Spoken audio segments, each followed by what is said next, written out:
Ya, kualifikasi Piala Dunia 2026 Indonesia sikat Vietnam dengan skor 3-0. Jay Itzes dan Ragnar Rotmangun cetak gol.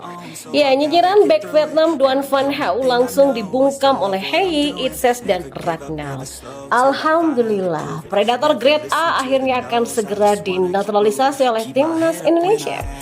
Berikut kami akan coba merangkum berita terbaru dan terhangat seputar timnas Indonesia. Simak kabar selengkapnya di kanal Berita Bola hanya untuk Anda.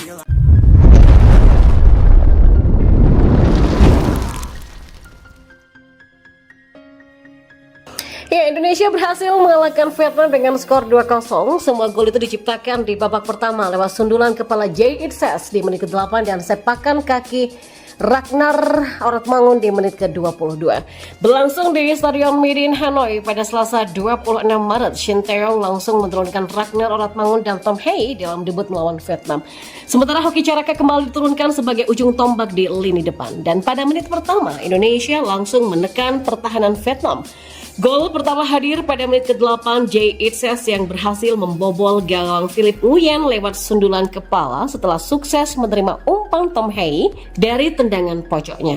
Ya, Indonesia berkali-kali menekan Vietnam. Gol kedua berhasil tercipta lewat Ragnar Rotmangun yang melakukan tusukan dan juga melepaskan sepakan kaki kiri yang tak mampu ditahan oleh Philip Nguyen. Setelah gol kedua, Vietnam keluar untuk menyerang. Berkali-kali pertahanan Indonesia dibombardir namun berhasil diredam oleh Hernando Ari. Babak pertama ditutup dengan kedudukan 0-2. Memasuki babak kedua, Shin Tae-yong melakukan pergantian pemain dengan memasukkan Egy Maulana Fikri dan Yaakob Sayuri menggantikan Hoki Caraka dan Asnawi Mangku Alam. Berkali-kali Vietnam melancarkan serangan namun berhasil dipatahkan Justin Hubner ataupun dari Nathan Choaon sendiri. Ya, kesempatan Indonesia menambah keunggulan datang pada menit ke-65 ketika Ragnar lepas dari kawalan pemain Vietnam. Namun dengan cepat dua pemain Vietnam menutup pergerakan Ragnar di kotak penalti. Vietnam terus mengurung pertahanan Indonesia. Pada menit ke-76 Witan Sulaiman cedera dan harus digantikan dengan Ramadan Sananta. Di tengah tekanan Vietnam, Ragnar mendapatkan peluang emas untuk menambahkan gol, namun sepakan Ragnar di menit ke-79 masih melambung di atas Philip Nguyen.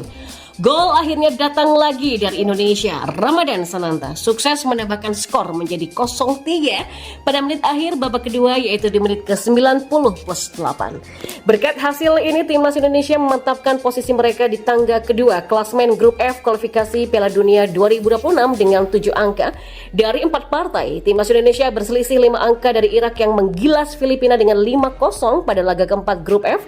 Dan di sisi lain, Vietnam masih tertahan di peringkat ketiga dengan catatan 1 kemenangan dan 3 kekalahan. Ya, nyinyiran bek Vietnam Duan Van Hau langsung dibungkam oleh Hei, Itzes dan Ragnar. Naturalisasi pemain yang gencar dilakukan timnas Indonesia ini mendapatkan perhatian dari bek Vietnam Duan Van Hau. Nama ini tak asing karena ia dulu pernah mencederai Evan Dimas. Van Hau meremehkan kualitas para pemain naturalisasi itu. Ia mengatakan Ragnar dan kawan-kawan hanya selevel Asia Tenggara saja. Nah, nyinyiran bek Vietnam ini pun langsung dibungkam oleh Tom Hei, Jay Itzes dan juga Ragnar Rotmangun. Ketiganya ikut terlibat dalam 2 gol yang dihasilkan Indonesia di Hanoi. Jay Itzes mencetak gol pertama Indonesia ke gawang Vietnam yang menanduk bola hasil sepak pojok dari Tom Hei. Dan ini adalah assist perdana Hei di laga debutnya. Sementara bagi Itzes ini adalah gol perdananya dalam 2 laga. Selain itu, Ragnar Rotmangun menjadi pemain yang mencetak gol kedua Indonesia. Prosesnya pun terbilang apik. Ia meliuk-liuk melewati hadangan 5 pemain di dalam kotak penalti. Ia melepas tembakan kaki kiri yang membuat bola melewati selak kaki kiper Philip Nguyen. Sebelumnya, pemain timnas Indonesia khususnya yang bermain di Eropa mendapatkan perhatian kapten Vietnam Do Hung Dong. Menurut Do Hung Dong, pemain yang bermain di Eropa memang lebih tenang daripada pemain di dalam negeri. Kendati begitu, pemain tersebut masih kalah dari pemain Jepang dan Irak. Itu untuk urusan teknik, kecepatan, dan kekuatan. Ya, Indonesia memang punya sederet pemain Eropa yang bermain lebih berpengalaman, lebih berani dan tidak sepanik pemain dalam negeri Indonesia. Tapi dari segi teknik bermain, kecepatan dan kekuatan mereka tidak terlalu buruk. Kami pernah bermain melawan Jepang ataupun Irak. Jadi pemain mereka jauh lebih cepat dan jauh lebih kuat katanya. Ya, timnas Indonesia memang diperkuat sejumlah pemain yang mentas di Eropa. Di antaranya adalah Rafael Struijk, Jay Itzes, Ivar Jenner, Tom Hei dan juga Ragnar Rotmangun. Dan terjawab sudah siapa yang berpotensi bakal mengisi pos penyerang tengah timnas Indonesia. Terkini sosoknya mengungkapkan perkembangan proses naturalisasinya bersama Timnas Indonesia lewat podcast dari Football Premier TV yang dipadu oleh Danny Van Laar pada Senin 25 Maret kemarin. Ya, sosok yang dimaksud tak lain adalah predator grade A milik FC Utrecht, Ole Romeni. Dalam wawancaranya, Ole mengungkapkan rasa bangganya ia tak lama lagi bakal menjalani proses naturalisasi, terlebih ibu dan neneknya memang asli dari Indonesia. Nenek saya dan ibu saya lahir di Indonesia. Sudah ada pembicaraan juga dengan Presiden PSSI, itu juga merupakan suatu kehormatan bagi saya.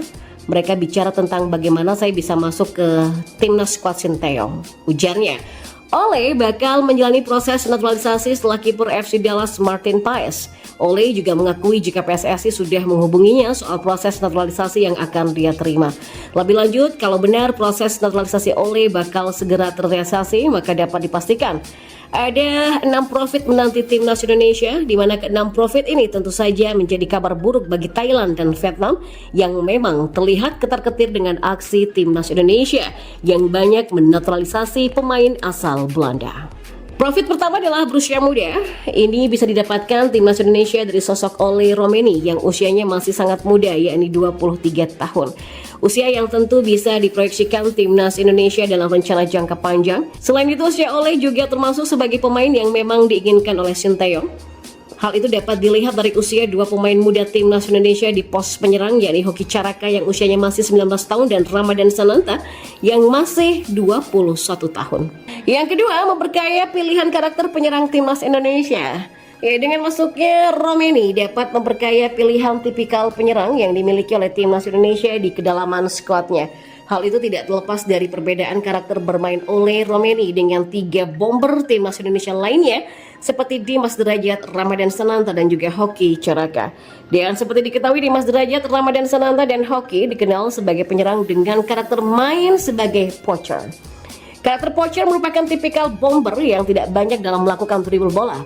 Penyerang berkarakter poacher lebih banyak menjadi goal getter di dalam kotak penalti lawan, sementara Romeni punya karakter permainan menyerang defensive forward, karakter bomber yang punya kemampuan menyerang dan bertahan sama baiknya, dan tipikal bomber defensive forward dikenal lebih kerap turun ke bawah, menjemput bola, dan membantu melakukan serangan. Yang ketiga adalah memiliki statistik yang mengesankan, dan yang keempat adalah kenyang menit bermain di Eropa.